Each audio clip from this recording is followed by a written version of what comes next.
going on, everybody? It's your boy Diego the Barber from House of Fade Barbershop, Los Angeles, California. About to do this free tutorial of a drop fade with the part, messy style on top, courtesy of 5150 Cuts. Enjoy. My name is Busco the Barber, and I'm gonna go ahead and narrate this tutorial on a drop fade created by Diego the Barber. I'm gonna go ahead and narrate and explain to you guys step by step so you guys can understand what steps Diego's using towards this technique on this drop fade. You want to go ahead and first use your 1.5 clip with the level open. Pretty much what Diego is doing right here is he's just creating a baseline towards the side so he won't have so much bulk to work with. As you can see, he's starting off on one side, working towards the back, working his way towards the other side. You want to go ahead and make sure that everything is equivalent towards both sides. Now this part right here is very important. You want to go ahead and create your first guideline, which is going to be with your T outliner. Okay, so as you guys noticed towards the beginning of the outline, we're starting off where the eyebrow is at. Going towards the middle is a little bit slightly higher, and going towards the back it starts dropping, it being a drop fade. Now it's very important to copy exactly the outline that Diego's using right now, because that's going to determine on the way how the fade is going to look from dark to light. It being dark in the front and it being dark in the back.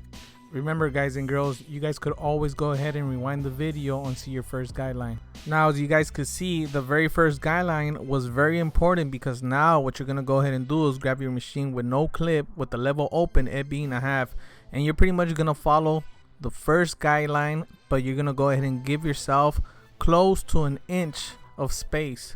So you're gonna go ahead and see two lines right now. As you guys can see, there's two lines, and it's very important on the amount of space that you guys are giving yourself, because if you guys don't give the proper space towards your next guideline, you're not gonna have enough space to erase the bottom line, which is gonna be our next step. So now we have the level all the way close. Like I said, our section has to be wide enough for us to have enough room to work with. Now you want to go ahead and go up, and it's gonna go ahead and complement that T outliner line, which what that means is that the T outliner is gonna get erased and the new guideline will be the zero line, but you could hardly see the zero line for the simple fact that it blends in towards the half line. As you guys notice, now we put the level in the middle. Now we're stopping in between the zero guideline and the half line.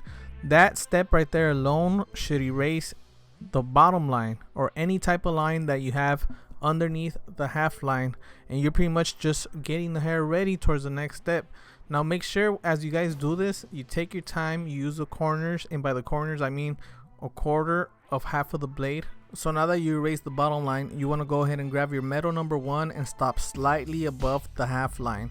What this is going to go ahead and do is going to go ahead and help you out further on these steps when you grab your plastic number 1 with the level open and you start closing it up. It's gonna go ahead and complement towards the metal number 1, and you won't have any type of line, which is always in between the 1 and the half. As you can see, we're pretty much almost done with this fade, and you want to go ahead and grab your plastic number 1 with the level open.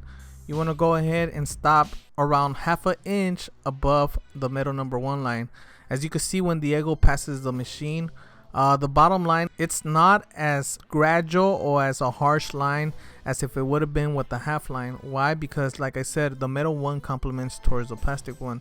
So you want to go ahead and pass it. Make sure you give yourself the proper space, which is close to half an inch. Whatever you do on one side, do it in the back and towards the other side. After you're done with this process, you want to make sure you pass the machine real good, so when you close up the level, it complements everything and it starts blending easier for you. You won't have to be passing the machine over and over after you already did this step. So as you can see, he's taking his time, and now he has the plastic number 1 with the level all the way close. Now pretty much what he's doing right now, he's buffing out that metal number 1 line, and it's pretty much just blending in towards the haircut already, because there's no gap in between the metal number 1 and the plastic number 1, which was the purpose as why we used it towards the beginning of the fade. You want to go ahead and grab now your 1.5 clip again, but this time with the level all the way open. Now wherever you stop with the 1 clip level open, you want to go ahead and stop slightly half an inch above that. Now this is definitely the last step when it comes to the fading process.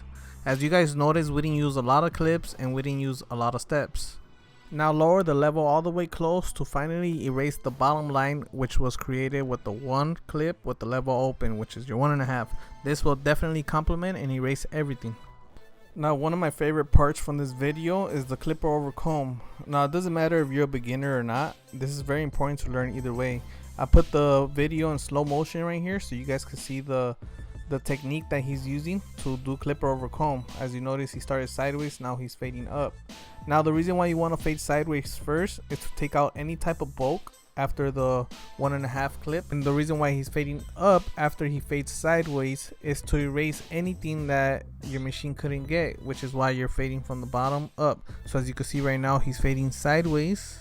And just make sure to focus on the motion that he's using. I put this video in slow motion for the simple fact that sometimes even when you're trying to learn clipper over comb in person, even though the barber is going slow, it still seems pretty fast to other people's eyes. So I feel like it's just very important to put clipper over comb slow motion when it comes to these tutorials, because at least you could review the video and see exactly where you're supposed to place the comb, so you can know how to do clipper over comb when you go ahead and practice on your own or do it on any other client. Now clipper over comb is very important. Why? Because it's really going to help you out when it comes to fading from the long hair and keeping some type of bulk. Now as you can see, Diego's using the T outliner and he's using the corners of the T outliner. He's pretty much doing the arch for the fade, which is a drop fade. This is definitely going to give it a great look. Now the balder, the electric shaver, this is the icing on the cake right here. This is what's gonna make your haircut pop even more. Now you want to go and make sure, visualizing in your mind, knowing where you had started with that T outliner. Why? Because you don't want to go ahead and start above that, because you're gonna go ahead and create a line. Now quick little technique that you guys might already know or will be really helpful. Usually when you use the electric shaver, you go up, but as you see Diego, he's going down. Now he starts up slightly and then most of the fade he starts going down. Why? Because this helps you out for you not to create a line, and it definitely erases any type of line, or it still makes it bald, but it just leaves a really smooth transition. As you guys can see, the fade looks really bald and really smooth. To give it its final touch, you want to go ahead and do the outline, which is very important on the side. Now this is the fun part right here. As you can see, he's tracing where he's gonna go ahead and start. Go ahead and start using your left side of the T outliner. As you see, he's dragging it but slightly tapping it. Once he gets to a certain point, which is right there, you can start gliding it. So you want to make sure not to start gliding it right away. You want to go ahead and start tapping it, because different angles of the head does not allow you always to glide the blade. Now as you can see, he's being very precise and he's using the corners a lot, as you can see. Now when it comes to these designs, they're very great in your arsenal, and this is one of the main reasons why I wanted Diego to do a tutorial on my channel, because he's very detailed, and these type of designs is just gonna go and help you out. It's like a signature on your haircut. It doesn't necessarily have to be this design, but it could be any design. But at least right here you could get an idea on how to create designs if you've never even done a design as a barber. Honestly, this to me is like drawing. I really respect people that do designs, especially that put a design that complements the haircut. As you can see, everything he does has a meaning to it. Even right now, as he's using the scissors, he's using the tip of the scissors so there won't be any overlapping of the hair towards the point of the design. Now he did the design and now he's adding detail. Like I said, everything he does, he's doing it for a reason. He's putting certain parts of the design thicker and certain parts skinnier. Now this definitely gives the design a different look compared to just doing the first outline, which he did. Quick tip, if it's your first time doing a design, make sure to always take your time. As you can see, as he's moving over there, he's gliding it. He's pretty much giving himself the exact thickness outline that he wants for this design. And it's pretty amazing how he has control on where to make it thicker and where to make it skinnier. And it really actually does take technique when it comes to leaving this design a specific way. Now to finish off the design towards the end, as you can see, This is very important. Use your corners and just be very precise. Even right here towards the end, as you can see, he's finishing it off, and he's pretty much did this design from thick to thin. And don't be afraid to use a machine and hold it like a pencil, even if you have to. Get comfortable with your machines. Like I said in the very beginning of this video, I'm very excited to narrate this tutorial for you guys. Why? Because Diego comes with the full package of a barber. He's gonna show you guys how to texturize the hair and how to style it. So as you guys can see right here, we're not cutting the hair, we're giving it texture. And this is the thing that really separates barbers from other barbers. And I totally understand that Diego's the people that follow Diego are definitely gonna watch this video. I want to make sure you guys give Diego a big thank you for the simple fact that he took the time out of his day to do this free tutorial, which a lot of barbers would actually charge a good amount, because you're learning everything right here. Now as you can see right here, the only way you're gonna learn right now is by looking. And as you can see, he's giving it texture right there. You gotta learn the angle of the way he's holding the scissors. Just go ahead and watch this video over and over. And there's certain parts where you can't use your fingers, like right here. You're gonna go ahead and use your comb. But all these techniques right here are very important, and you want to go ahead and study the way where he placed the comb, how he's sliding it up, the angle that he's choosing with his scissors, even on top towards the sides.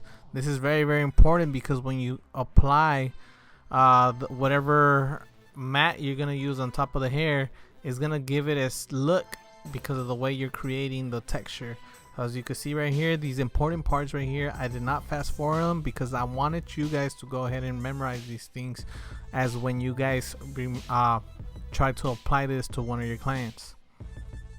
Now it's very important to go ahead and hair blow dry the hair, because we're gonna go ahead and use our T outliner to create our lineup. Now the lineup is very, very, very important. I think this is the most important part out of the whole haircut. You could do a haircut very, very, very, very perfect. And if you mess somebody's lineup up, that's the worst thing you could do, because that's the first thing the client sees, the front of his hair, which is his lineup. You want to make sure you get it on point. Take your time, be symmetrical, and go little by little. As soon as you create your first line in the middle, the blade itself is already straight, so just go ahead and follow whatever line you created, and it should balance out. Just remember, when you're creating lineups, you do not want to push back anybody. The whole purpose of a lineup is to keep it natural. You do not want to push back the client's lineup whatsoever. Now he's being very detailed right now with the scissors, because he's taking off anything that's overlapping right now, pretty much giving him a very, very detailed lineup. And this is what's gonna separate the haircut from any other haircuts. Just remember, all these little details, they count when it comes to locking down your client. Now that you establish your lineup, you want to go ahead and grab your shaving gel and apply it towards the customer. Make sure you apply it good and exactly everywhere where you should. Now the way Diego does his shaving, he uses a hot towel, which I recommend for a lot of barbers to do. Why? Because the hot towel, what it does, it opens up the pores, so when you shave somebody, it just glides through it. As you guys notice, he tested it on his arms before he even applied it towards the customer's face. Now just go ahead and pay attention how he's applying it towards the face, because this is the proper way to apply it towards the customer. You want to go ahead and put some type of light pressure on the face, and then from there just let it sit, and then take it off, and you're ready to go when it comes to the shaving process. When it comes to shaving in general, you want to go ahead and make sure you use your thumb to always stretch the skin. Now the purpose why you want to go ahead and stretch the skin is going to go ahead and help you out, so you won't cut your client, so you could get a smooth shave off everything that you got to go ahead and shave off. Go ahead and apply the shaving gel towards the design, because you're gonna go ahead and make the design stand out even more by shaving everywhere where you outline it with the T outliner. So pretty much at this point of the haircut, you want to go ahead and use the corner of your blade and just shave off all the little hairs that the T outliner did not shave. The T outliner and the blade is a whole complete different size, so you want to go ahead and shave everything with where you hit it with the T outliner. This right here is going to go ahead and make that design pop out even more. It's going to go ahead and stand out more than what it is. and these are the little things that count. These are the little things that make your haircut more detailed. When they call you a detailed barber, these are the techniques and these are the reasons why you're a detailed barber. So make sure you get in every little corner. Make sure you stretch the skin. It's always important to stretch the skin, especially to get in little tight spaces like that. You want to go ahead and stretch the skin and use a corner at all times. Make sure you use little strokes. Do not use long strokes. Use little strokes and be precise with everything that you do. Make sure to be confident as you use the blade and choose the right angle. When it comes to shaving, you don't want to go ahead and cut nobody. Now you want to go ahead and prep the hair by blow drying it. Remember, we had wet the hair earlier when we gave it some texture, so you want to go ahead and get it dry because we're going to use product on the hair to style it. Now you want to go ahead and use a matte look. So when it comes to this styling, there's really no comb. It's more with your hands. So as you see, the way Diego is applying it, he's applying it first, and then he's just pretty much making sure that it's getting right in there. Remember guys, if you guys have to get a little bit more product for the hair, don't be afraid and get a little bit more product. Now this is one thing that you guys got to go ahead and review more than one time if you guys want to learn how to texturize and how to style the hair. Go ahead and review this part of the video. Notice how he's using the tip of his fingers to twist, and he's leaving the hair structure how he wants it by doing that. Now remember, before he even did all this, he made sure that he applied the mat all over the hair, and he made sure that he got it there in every single part of his hair. After that, it's pretty much all on the tip of his fingers with a twist. Now as you guys could see, it's giving the haircut a different structure and a different look. This is definitely making the haircut stand out even more. It's giving it a different look. Now when it comes to locking down a client, I said it once in my videos and I'll say it again. Styling the hair is a cherry on the pie to locking down a client. Okay, you want to go ahead and lock down a client. You want to go ahead and give them something that another typical barber is not doing towards them. Once you do that, they're gonna see you more as a professional. They're gonna take you more serious, and it's really gonna enhance your prices and your clientele. Remember, if you guys want to make more money in the future, the only thing I could give you as an advice, because it's something that I've done as a barber, build up your clientele first. Build up your clientele, make a huge clientele, because once you're in demand, because you have so many clients, that's when you could start raising up your prices if you feel you're worth it. But in that situation, if you're gonna raise up your prices, you got to go ahead and know all these things that you have to apply, because you want to put more on the table than any other barber is doing. Or if you're getting a customer for the first time that came from a different barber and you're applying all these techniques right there, and the customer is noticing, he's definitely gonna stay with you. So you want to make sure you take that into consideration. Alright guys, so it was a pleasure narrating this video for you guys. It's an honor for me to narrate a tutorial of Diego the Barber. My name is Busco the Barber. You can go ahead and follow me at Busco5150cuts. I want to go ahead and give a big shout out to everybody that's watching this video. Go ahead and learn, and I'll see you guys next time. Don't forget to like, comment, and subscribe.